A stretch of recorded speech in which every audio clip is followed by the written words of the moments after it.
यो चाहिँ थुडुप पछि टक्को छ भने लगभग आज कार्किनहरू चाहिँ सम्पन्न भयो तलमा अनि चेटा बाँकी रहेको छ यो चाहिँ थुडुप है यो चाहिँ फुटबल हातर अनि यो चाहिँ सम्पन्न भएको छ यो पनि कार्किन सम्पन्न भइसक्यो यो चाहिँ एकछिन हातर एकदम सम्पन्न भइसकेको र यो चाहिँ थुजे छम्बो यो पनि सम्पन्न भइसकेको छ हाम्रो लगभग कार्किनहरू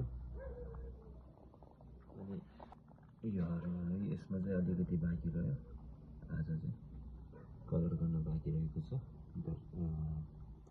डाको स्याल्सेको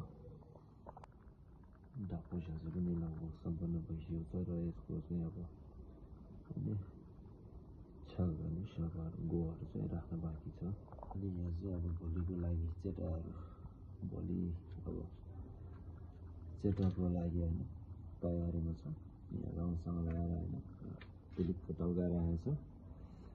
अनि यसको काम चाहिँ भोलिदेखि सुरु हुन्छ लगभग अब एक दिन चाहिँ मजाले लाग्छ ल यहाँ हेर्न सक्नुहुन्छ टक्कै सम्पन्न भइसकेपछि चाहिँ हामी एउटा भिडियो क्लिप चाहिँ हामी बनाएर फेरि तपाईहरुलाई देखाउनेछौँ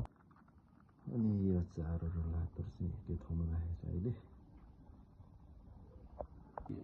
स्याल्से पनि छ है स्याल्से सम्पन्न भइसकेको छ र